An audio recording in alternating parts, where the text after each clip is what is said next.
Teman-teman tahu surat curhat? Surat Al-Mujadalah. Kan terjemahan dari Mujadalah curhat kan ya? Jadi kalau kita pengen lihat curhat itu juga ada di dalam Al-Quran. Bahkan jadi nama surat curhat. Al-Mujadalah atau Al-Mujadilah.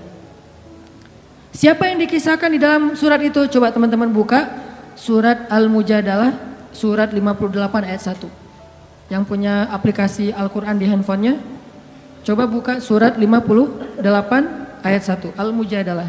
Kita lihat nih, gimana Allah ngebelain seorang cewek yang disebut di dalam ayat itu. Saya bacain ya. A'udzu billahi minasy syaithanir rajim. Bismillahirrahmanirrahim. Qad sami'a Allahu qawla allati tujadiluka fi zawjiha wa tashtaki ila Allah wallahu yasma'u tahawurakuma innallaha sami'un basir. Sungguh Allah telah mendengar ucapan seorang perempuan yang meminta nasihatmu tentang suaminya. Dan dia curhat kepada Allah. Dan Allah mendengar percakapan kalian berdua. Sesungguhnya Allah maha mendengar, lagi maha melihat. Siapa cewek ini? Namanya Khawlah bintu Tha'labah. Namanya Khawlah. Catat tuh. Biar kita kalau ngegosip, gosipnya tentang sahabat. Siapa istri Nabi ini gosip ya? Tapi gosip yang benar. Siapa istri Nabi yang pintar masak? Jarang dengar kan? Istri Nabi yang pintar masak namanya Zainab. Ummu Salamah. Istri Nabi yang pintar masak namanya Ummu Salamah. Kalau di zaman kita mah jadi Ummu Salamah Cake, punya brand. Pokoknya kalau Ummu Salamah udah masak, Nabi tuh senang banget. Masakan kesukaan Nabi itu dimasakin sama Ummu Salamah. Nah sekarang kita ngebahas cewek lain nih yang dibela sama Allah pas dia lagi ada masalah dengan suaminya, namanya Khawlah bintu Tha'labah. Apa yang terjadi? Khawlah tuh diuji dengan punya suami pemarah. Orangnya tuh gampang bete. Gampang marah-marah, pokoknya kalau udah jalan sama suaminya, di jalan dia marah-marah aja. Sama supir angkot marah, sama motor marah, marah aja kerjaannya. Dasar nih orang gak bisa nyetir, dasar nih angkot, dasar. Kerjaannya marah-marah. Dan kalau istrinya salah dikit, dimarahin sama suaminya. Sampai suatu saat, saking suaminya ini udah marah dan emosi banget, suaminya pun menzihar Khawlah. Apa menzihar? Menzihar itu menyebutkan istri seolah-olah jadi ibu sehingga dia menjadi haram buat suaminya, kayak ditalak 3 gitu. Kamu buat saya seperti ibu saya, berarti udah nggak bisa lagi jadi suami istri, udah jadi kayak ibu dan anak. Itu tradisi Arab jahiliyah. Nah gara-gara dia dizihar sama suaminya, dia kan bingung. Terus kalau saya udah digituin, apakah saya masih boleh serumah sama suami saya? Masih boleh tidur bareng dengan suami saya? Kan bingung nih. Minta nasihat dan fatwa kepada kiainya. Waktu itu adalah Rasulullah SAW. Datang nih Khawlah ke Nabi dalam wajah yang sedih.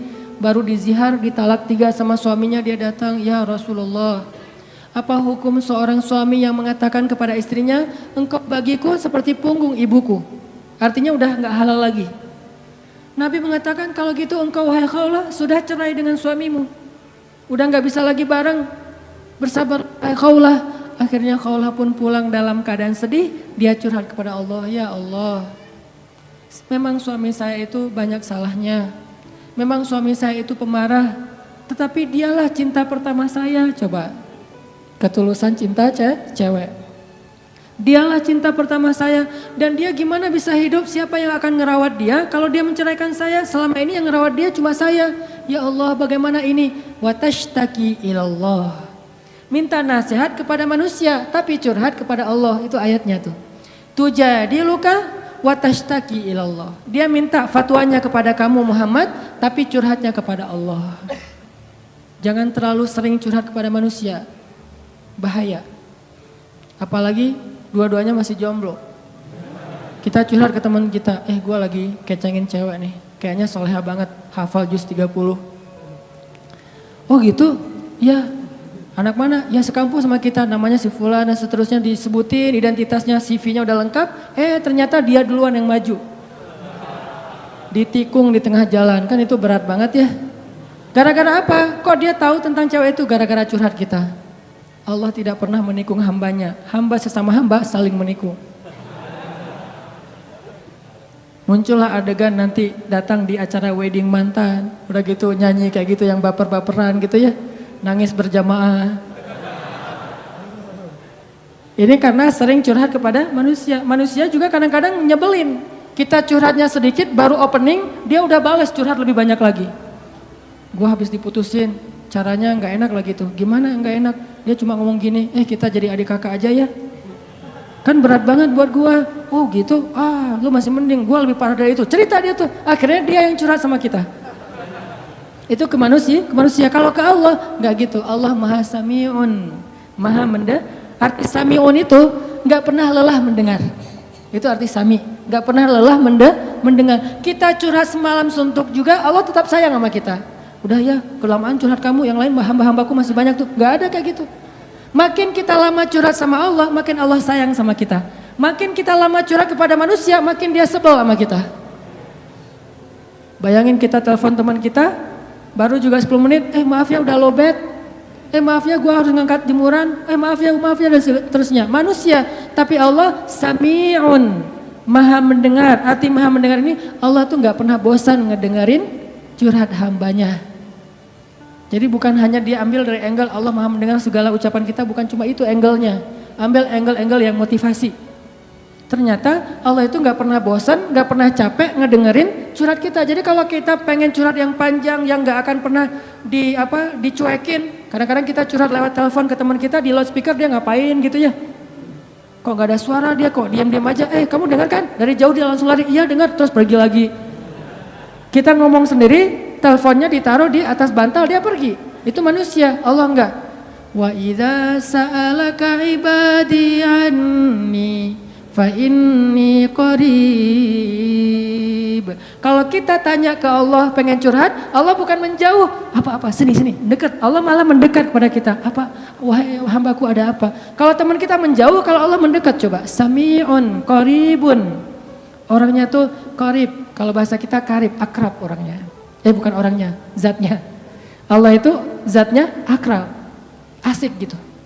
Nggak bakalan nyebelin. Allah gitu banget sih, saya udah capek-capek curhat semalaman ternyata nggak didengar. Nggak, Sami'un. Curhat ke Allah. Begitu khaulah curhat ke Allah, akhirnya Allah turunkan ayat ini. Sesungguhnya Allah sudah mendengar dan melihat percakapan kalian berdua. Maka sesungguhnya zihar itu perbuatan dosa. Maka tetapi bisa untuk dianulir. Gimana menganulir zihar? Nanti dijelasin di ayat-ayat berikutnya. Allah marahin suaminya, Allah menasehati Rasulullah, sehingga akhirnya Rasulullah memanggil kembali, khaulah kesini dong. Datang khaulah, ada apa ya Rasulullah? Allah telah mendengar percakapan kita, wahai khaulah. Allah mendengar percakapan Rasul dengan khaulah dan disebutin percakapannya, sehingga kemudian Allah mengatakan sesungguhnya perbuatan zihar itu adalah dosa besar. Dimarahin tuh suaminya sama Allah. Allah sendiri yang marahin suaminya. Gimana kok ada cewek yang dibela banget sama Allah sampai suaminya dimarahin Allah ketika menyakiti dia. Ini seseorang yang luar biasa, sesuatu banget nih. Bisa nggak kita jadi cewek-cewek yang seperti khaulah di zaman now? Ya. Bisa nggak tuh? Dibelain sama Allah. Begitu kita ada masalah sama teman kita, dia menghina kita, mencela kita, Allah yang ngebelain kita. Mungkin gak akan turun wahyu lagi karena wahyu sudah terputus sejak Rasulullah wafat. Tapi Allah punya banyak cara membela hambanya, bukan cuma dengan wahyu. Apa rahasia khaulah jadi orang sekeren ini? Sehingga ketika suatu hari Umar bin Khattab udah jadi presiden kedua, Amirul Mukminin julukannya. Umar pernah lagi kayak belusukan, lagi jarambah gitu, masuk ke gang-gang. Tiba-tiba ketemu khaulah. Dan waktu itu khaulah udah jadi nenek-nenek, udah agak senior nih. lihat Umar lewat diberhentiin sama Khawlah. Tunggu dulu. Bayangin presiden diberhentiin sama nenek-nenek. Ini presiden luar biasa ya. Mobilnya dengan segala pas pampresnya diberhentiin sama dan pakai pas pampres karena banyak yang pengen bunuh Umar kan. Akhirnya terpaksa pakai pengawal. Diberhentiin sama Khawlah. Tunggu dulu, berhenti. Umar turun dari ontanya. Kemudian Khawlah mengatakan, "Ya Umar." Coba digini-giniin sama Khawlah. Nenek-nenek giniin presiden. Ya Umar, dulu itu kamu itu cuma anak kecil ingusan yang kami panggil Umair. Umar itu artinya Umar kecil. Kayak Sam jadi Semi, anak kecil jadi. Umar jadi Umair, pakai Y. Mungkin orang barat juga nyontohnya dari bahasa Arab. Pakai Y jadi kecil. Ataki, kalau jadi Y anak Ataki kecil. Umar, Umair. Umar, dulu tuh kamu cuma anak ingusan yang kami panggil Umair. Artinya lo mah junior, saya yang senior. Itu maksudnya. Terus tiba-tiba Allah memberi kamu tubuh yang gagah, kekuatan yang luar biasa sehingga kami memanggil kamu dengan Umar. Lalu Allah memberikan kamu hidayah sehingga kami memanggil kamu Al-Faruq. Lalu Allah memberikan kepada kamu amanah sehingga menjadi pemimpin sehingga kami memanggil kamu Amirul Mukminin. Ketahuilah wahai Umar, sesungguhnya kamu bukan siapa-siapa tanpa Allah Subhanahu wa taala. Dinasihatin nih presiden sama nenek ini. Pengawalnya presiden agak tersinggung. Udah ya nenek, minggir, presiden mau lewat gitu. Kata Umar, biarkan dia wahai pengawal. Kalian tahu nggak siapa dia? Emangnya siapa? Pengawalnya kayaknya nih anak-anak baru hijrah gitu, belum kenal gitu. Nggak tahu siapa Khawlah. Jadi bukan orang-orang yang udah Islam dari awal. Nggak tahu cerita Khawlah. Kalian tahu nggak siapa dia? Siapa ya Amirul Mukminin? Dialah orang yang karenanya turun surat Al-Mujadalah atau Al-Mujadilah. Allah saja ngebela dia dari langit. Siapa kalian yang pengen mengusir dia? Akhirnya semuanya pada cium tangan Khawlah. Kalau dalam bahasa kita mah. Akhirnya baru Umar, ya udah, ada lagi nek? Nggak ada, udah pergi aja. Ya udah, pergi. Coba. Siapa orang yang seperti Khawlah dibela sama Allah, diistimewakan sama Allah, sampai akhirnya orang-orang sekelas Umar pun gak berani macam-macam sama Khawlah. Apa rahasianya? Ini Khawlah. Cerita yang lain, orang yang dibela sama Allah Subhanahu wa taala itu Aisyah, istri Nabi SAW, yang dijuluki dengan panggilan dua panggilan Aisyah. Yang satu panggilannya Humaira. Apa arti Humaira? Kalau lagi malu wajahnya merah. Pernah ngeliat cewek wajahnya merah? Pakai gitu ya. Kalau Aisyah itu bukan karena dia make upan. Memang wajahnya merah kalau lagi malu. Kalau Nabi muji-muji Aisyah, malu merah. Malu pakai ngomong. Itu mah saya. Aisyah Humaira, wajahnya kemerah-merahan. Saking putihnya Aisyah, Abu Bakar itu kan orangnya putih. Makanya anaknya juga kenapa dipanggil Abu Bakar? Padahal bukan nama aslinya, itu Aka lah ya. S non S gitu. Aka Abu Bakar. Kenapa dipanggil Abu Bakar? Abu Bakar itu artinya bapak yang punya anak perawan yang cantik-cantik. Aisyah, Asma, itu cantik-cantik semua tuh. Makanya bapaknya dipanggil Abu Bakar. Kita kalau punya yang belum nikah, yang udah nikah, kalau punya anak cewek 2 orang, maka dia bisa dipanggil Abu Bakar. Walaupun namanya bisa aja Asep, bisa aja siapa gitu, tapi bisa dipanggil Abu Bakar. Kenapa? Punya anak perawan, cantik, soleha. Humaira. Nama lainnya, Nabi juga senang manggil Aisyah itu dengan panggilan Aish. Disingkat Aisyah jadi Aish. Dalam bahasa Sunda jadi Eis.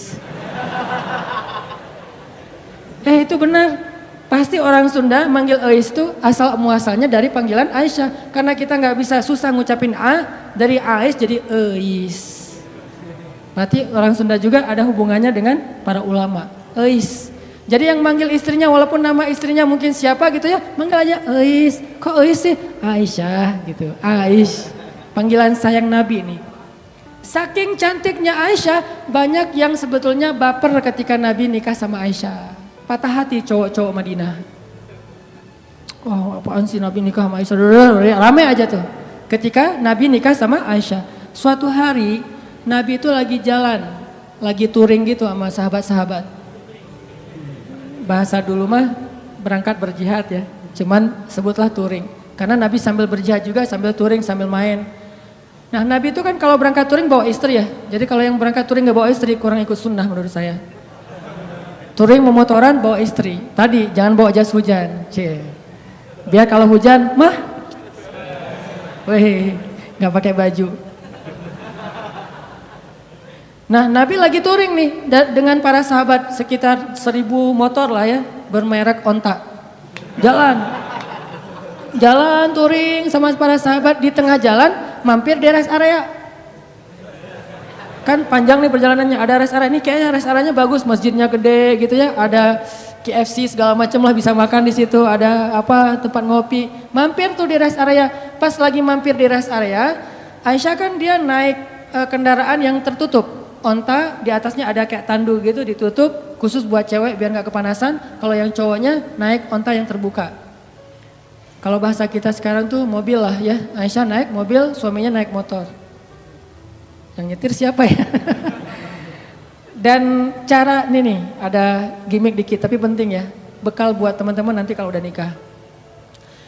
Nabi itu romantis banget loh sama istrinya. Kalau lagi touring gitu, istrinya pengen naik ke atas onta, maka Nabi akan jadikan lututnya sebagai tangga buat istrinya naik ke atas onta. Kan onta tuh tinggi tuh, udah duduk juga masih jangkung tinggi gitu kan. Maka Nabi akan jongkok, Aisyah.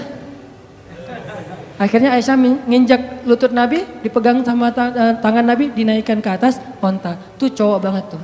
Makanya kalau kita pengen naikin istri kita ke atas motor, walaupun motornya bebek ya, gak masalah lah. Motor bebek, udah diceperin lagi tuh, rendah gitu ya. Mah, apaan sih Pak, bisa sendiri kali gitu. Pengen ikut sunnah malah gagal. Jadi sunnah Nabi itu banyak yang seru-seru loh, keren-keren. Baca aja sirah dia, jangan cuma baca hadis teks ya. Baca juga sih sirah, banyak banget sunnah Nabi yang keren-keren, romantis. Touring nih, berhenti di rest area. Aisyah punya kendaraan sendiri. Pas lagi berhenti di rest area, Aisyah pengen ke belakang. Karena di rest area itu ada toilet segala macam, ada ikhwan, ada akhwat, Aisyah pergi ke belakang. Waktu itu Aisyah pakai kalung yang diberikan oleh ibunya, kalung hadiah pernikahan. Cuman centelannya itu udah agak-agak longgar gitu. Pas lagi ke belakang, balik, baru sadar pas dipegang di dadanya, oh kalung saya jatuh hilang. Akhirnya minta izin ke Nabi, ya Rasulullah, kalung saya jatuh, udah dicari-cari dari tadi nggak nemu, tolong cariin dong. Akhirnya Nabi pun nyari, nggak nemu, mengerahkan para sahabat nyari. Sampai akhirnya nemu pas udah malam. Berhentinya sore, waktu asar sampai sunset, sampai udah malam, akhirnya mereka baru nemu tuh kalung. Karena udah kemalaman, Nabi pun memutuskan ya udah kita bermalam di sini deh, nggak usah ngelanjutin perjalanan, berhentilah sahabat di situ. Karena rest areanya nggak terlalu besar dan airnya sedikit, akhirnya pas waktu subuh mereka tidak cukup air, nggak bisa berwudu untuk sholat subuh. Mulailah muncul desas-desus, mulai muncul lagi tweet di antara para sahabat. Ada yang pertama nge-tweet akhirnya pada repost, jadilah viral. Apa tweetnya? Ini gara-gara Aisyah nih. Kita nggak bisa sholat subuh, nggak punya air gara-gara Aisyah. Hashtag gara-gara Aisyah, sebar.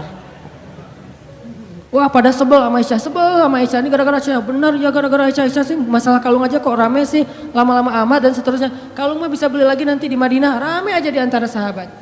Gara-gara mereka rame, turunlah ayat tentang tayamum. Itulah cerita di balik ayat tayamum di surat Al-Maidah. Kalau kalian nggak menemukan air, maka berwudulah dengan cara tayamum dengan debu-debu yang bersih. Diajarin sama Allah tekniknya, tutorial tayamum. Itu jelas tutorialnya di satu ayat. Setelah ayat itu turun, sahabat-sahabat mulai tweet yang baru. Gara-gara Aisyah tapi keren. Mulai pakai jempol emotikonnya. Tadi gara-gara Aisyah emotikonnya cemberut. Sekarang gara-gara Aisyah jempol emotikon tersenyum. Gara-gara Aisyah akhirnya kita punya keringanan fikih dalam berwudu yaitu tayamum. Berkah Aisyah. Paginya Aisyah, wah rame aja. Asal lewat Aisyah gitu. Pada respect gitu kan sama Aisyah gara-gara dia turun ayat. Jalan lagi nih. Kan touringnya jauh banget tuh. Lintas Pulau Jawa kan ya. Jauh banget lah pokoknya.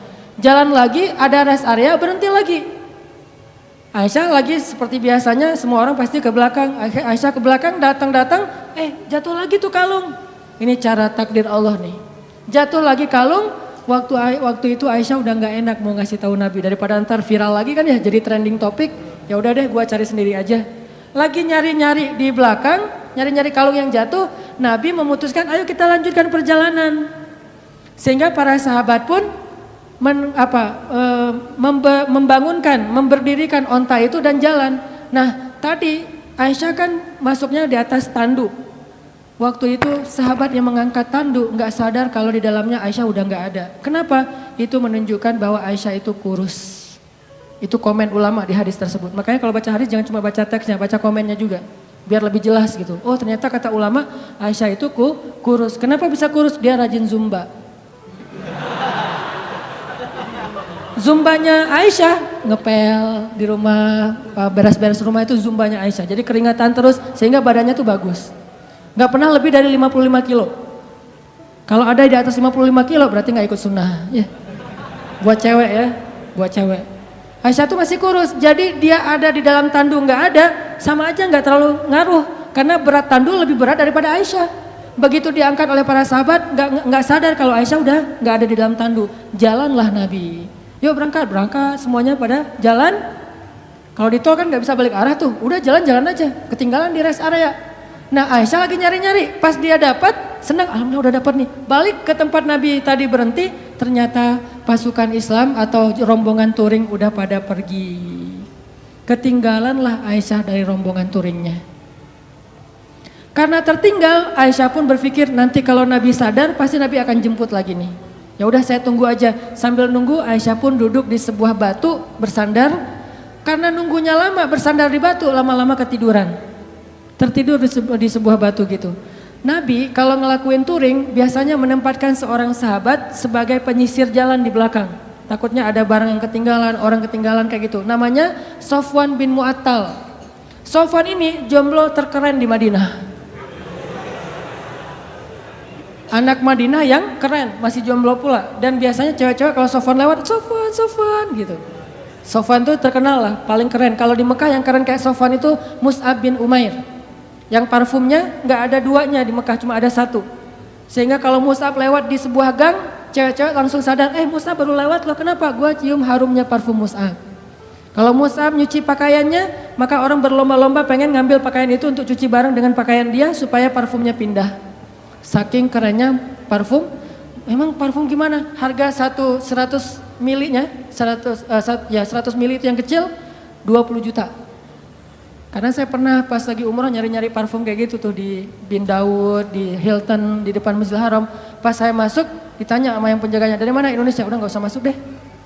Kenapa? Indonesia bakhil katanya. Kalau Malaysia boleh masuk, kalau Indonesia nggak boleh, ini penghinaan nih kata saya nih. Masa orang Malaysia boleh masuk? Soalnya orang Malaysia kalau masuk beli, kalau kita cuma window shopping gitu kan, udah pergi. Saya tanya, karena saya bisa bahasa Arab capruk, anak uhibbu supermil lah pokoknya ya, capruk aja, banyakin ain aja pokoknya biar Arab gitu ya. Akhirnya dia nggak ngerti, udah masuk aja lah.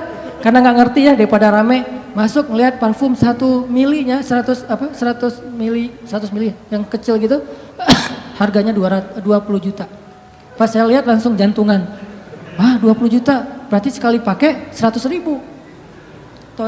Dicoel sekali 100 ribu, 2 kali 200 ribu, sehari 500 ribu pakai parfum doang. Itu Mus'ab bin Umair. Sofwan gitu juga tuh, anak Madinah yang bisa dibilang cowok kece-nya Madinah lah. Lagi nyisir, pas sampai di rest area ngelihat ada cewek lagi tidur di atas batu, bukan tidur lebih tepatnya bersandar di batu ketiduran. Pas Sofwan mendekat ngelihat wajahnya ternyata itu Aisyah, langsung Sofwan berta'awuz, a'udzubillahi minasyaitonirrajim. Terus Sofwan mengatakan taraju, innalillah wa inna ilaihi rajiun. Taraju yang di Tasik Garut itu dari bahasa Arab. Taraju. Apa arti taraju? Innalillah wa inna ilaihi rajiun. Taraju artinya mengucapkan innalillah. Langsung Sofwan innalillah wa inna ilaihi rajiun berpaling. Coba bayangin, solehnya Sofwan. Kalau kita kan alhamdulillah. Kebaliknya. Kalau Sofwan innalillah, nih cowok keren tuh kayak gitu tuh. Innalillah. Kalau Maryam ngelihat Jibril, kan Maryam pernah lagi sendirian tuh di mihrab lagi berzikir, tiba-tiba datang cowok keren namanya Gabriel. Jibril itu kan kalau turun ke bumi berwujud basyaron sawiya, laki-laki yang sempurna. Pas Maryam ngelihat cowok keren gitu, apa kata Maryam? A'udzubillah. Bukan Masya Allah, bukan. A'udzubillah. Jadi cewek-cewek nih kalau ngelihat postingan ada cowok yang keren, a'udzubillah. Yang mana ya tadi? A'udzubillah aja, jangan dilihat. Yang cowok-cowoknya ada yang cewek keren, innalillahi wa inna ilaihi rajiun. Jadi kalau cewek-cewek nanti di luar dengerin ada yang tarajo, berarti ada yang keren tuh. Mana. Innalillahi wa inna ilaihi rajiun. Karena ucapan tarajunya keras, akhirnya Aisyah kaget dan bangun. Pas Aisyah bangun langsung Aisyah nunduk gitu karena malu kepada Sofwan. Sofwan gak banyak nanya, gak nanya Aisyah ngapain sendiri di sini lagi nungguin saya ya? Enggak. Nih solehnya sahabat ya, biar kita bisa ngebandingin sama kita. Enggak nanya Aisyah lagi ngapain di sini, Aisyah kenapa duduk di situ, Aisyah enggak.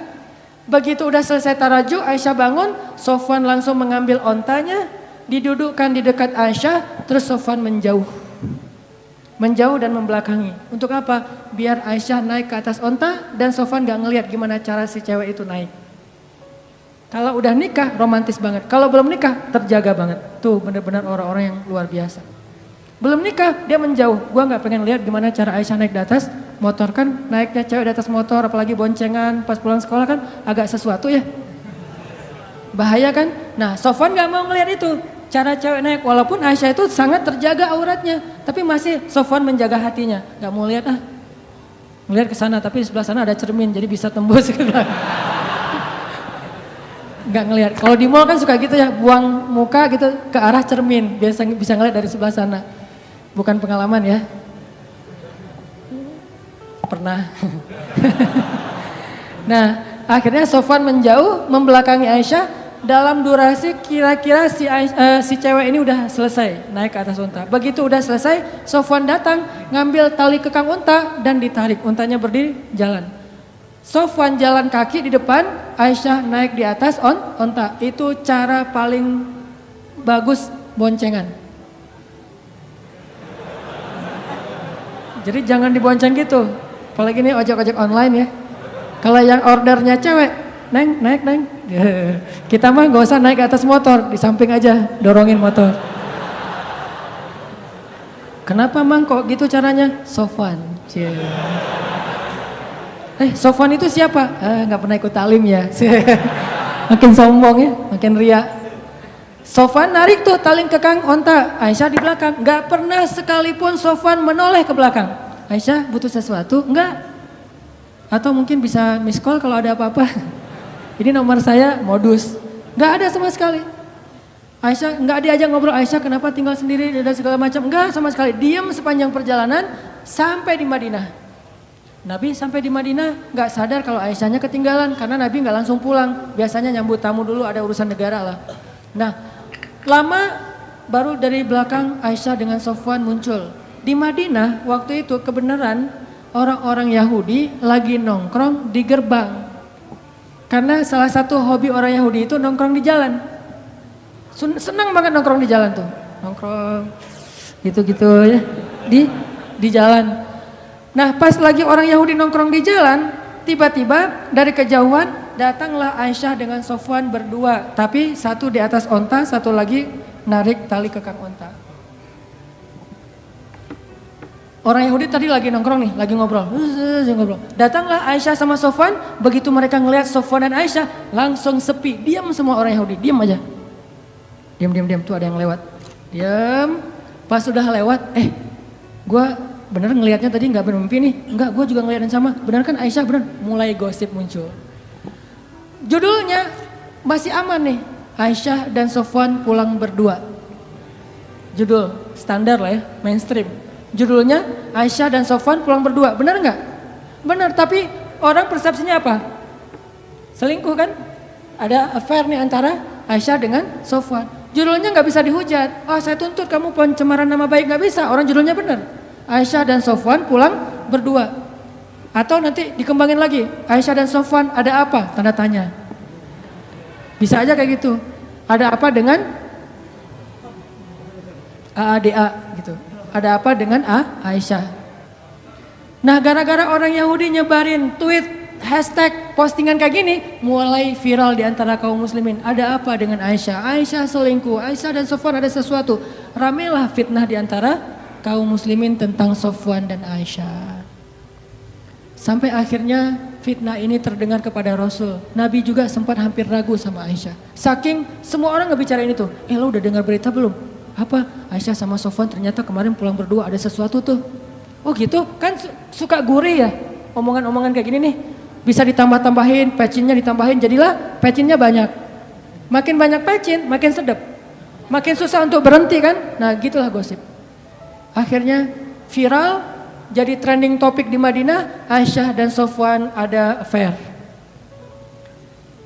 Sampai ada seorang sahabat, kalau nggak salah namanya Abu Ayyub, pulang ke rumah, nanya ke istrinya, "Mah, udah dengar berita yang lagi trending topik belum?" "Udah, Pak, Mama juga baru buka Instagram," kata istrinya. Mama punya Instagram, kok Bapak nggak di-follow?" Bahaya. Aisyah sama Sofwan katanya difitnah ada sesuatu. "Gimana menurut Mama?" kata Abu Ayyub. Nih jawaban istrinya nih jadi panduan buat kita kalau dengar gosip. Apa kata istrinya? "Ya Abu Ayyub, gimana pendapat engkau jika ada mengatakan engkau selingkuh dengan seorang perempuan?" Kata Abu Ayyub, "Ya nggak mungkin lah. Papa mau selingkuh kan udah cukup dengan Mama. Mama kan segalanya buat Papa. Udah nggak ada lagi, nggak akan terbuka lagi lah hati Papa buat cewek yang lain mah. Udah gitu-gitu." "Benar Pak, benar. Sesungguhnya Sofwan itu lebih soleh daripada Papa. Kalau Papa nggak mungkin selingkuh, maka Sofwan juga nggak mungkin." "Oh gitu, ya deh." Ditanya lagi sama istri Abu Ayyub, "Pak, ya Abu Ayyub, gimana menurut engkau jika ada yang mengatakan Mama selingkuh?" Kata Abu Ayyub, "Nauzubillah, nggak mungkin. Papa percaya banget sama Mama. Mama tuh kan cewek yang paling setia, yang menjaga diri dan segala macam." Kata istrinya, "Sesungguhnya Aisyah lebih soleha daripada Mama. Kalau Mama aja nggak mungkin selingkuh, apalagi Aisyah." Coba. Gampang kan menyelesaikan masalah kayak gini? Ada isu, sesungguhnya dia lebih soleh daripada kita. Kalau kita aja nggak mungkin, pasti dia lebih nggak mungkin lagi. Gitu caranya, husnuzon. Tapi di luar, berita itu tetap berkembang. Sampai akhirnya Nabi datang ke rumah Aisyah. Bertanya kepada Aisyah, "Ya Aisyah, pasti kamu sudah mendengar berita tentang ini. Gimana menurut kamu wahai Aisyah?" Kata Aisyah, "Kalau saya bilang berita itu bohong, mungkin Nabi nggak percaya sama saya. Padahal itu bohong. Kalau saya bilang itu benar, tapi Allah Maha tahu bahwa itu tidak benar, maka saya tidak akan membela diri. Wallahul musta'an, saya akan curhat hanya kepada Allah saja. Allah yang Maha menolong." Masuk ke kamar, Aisyah kecewa gitu sama Nabi. Karena Nabi dianggap nggak ngebelain Aisyah. Nabi juga bingung, benar nggak, emang kayak gitu. Saking parahnya berita ini. Nabi juga bingung nih, hampir aja Nabi menceraikan Aisyah. Saking luar biasanya fitnah. Nggak lama kemudian Nabi dalam keadaan sedang sedih, rasa perasaannya itu lagi kacau banget. Turun surat An-Nur ngebelain Aisyah. Sesungguhnya orang-orang yang menyebarkan berita bohong itu adalah bagian dari umat Islam sendiri. Ternyata yang menyebarkan itu bukan orang Yahudi. Orang Yahudi cuma munculin tweet pertama orang Yahudi, tapi yang bikin dia viral orang Islam. Mungkin postingan pertama bukan dari orang Islam, dari luar. Sengaja pengen bikin masalah. Yang bikin itu jadi fitnah, kita sendiri nge-repost sembarangan. Mungkin gak ada masalah sebetulnya, kita aja yang membentur-benturkan. Sesungguhnya yang membawa berita bohong itu adalah orang Islam sendiri. Maka katakan kepada mereka, jika kalian tidak bertobat, sesungguhnya itu zalim yang paling besar. Janganlah kalian meringankan ucapan kalian, meremehkan. Sesungguhnya di sisi Allah itu dosa besar, dan seterusnya. Satu halaman penuh ayat turun untuk ngebelain Aisyah. Bayangin, satu halaman di surat An-Nur. Khusus tentang Aisyah. Akhirnya Nabi pas dapat ayat ini, ngumpulin para sahabat, "Ayo ngumpul." Nabi pun membacakan ayat itu, para sahabat bertakbir, "Allahu Akbar." Ternyata sudah turun tabayyun dari langit, bukan dari bumi. Klarifikasinya, yang membersihkan nama baik Aisyah dan Sofwan, Allah Subhanahu wa Ta'ala, langsung dari Allah. Sehingga akhirnya Nabi pun datang ke rumah Aisyah, nyari, "Ya Abu Bakar, sudah turun ayat. Mana Aisyah? Aisyah disuruh keluar oleh Abu Bakar. Ketika Aisyah udah keluar, Rasulullah mengatakan, "Ya Aisyah, berbahagialah, Allah sudah turunkan ayat yang membela kamu, bahwa sesungguhnya itu semuanya berita bohong." Aisyah pun masuk lagi ke kamar dalam keadaan ngambek. Abu Bakar masuk ke dalam, Aisyah kenapa masih ngambek sama Rasulullah? Udah ucapin terima kasih sama Nabi. Kata Aisyah, enak aja, ngapain saya minta terima kasih ke Rasulullah? Kan yang bela saya Allah, udah biarin aja orang itu. Kata Aisyah coba. Apakah Rasulullah marah? Enggak. Kata Abu Bakar, ya Rasulullah Aisyah lagi ngambek gak mau ketemu. Ya udah gak apa-apa, memang Aisyah pantas untuk melakukannya. Nabi pun pergi. Biarkan Aisyah menyelesaikan, merecovery dulu perasaannya. Selang beberapa hari Nabi datang lagi udah normal lagi.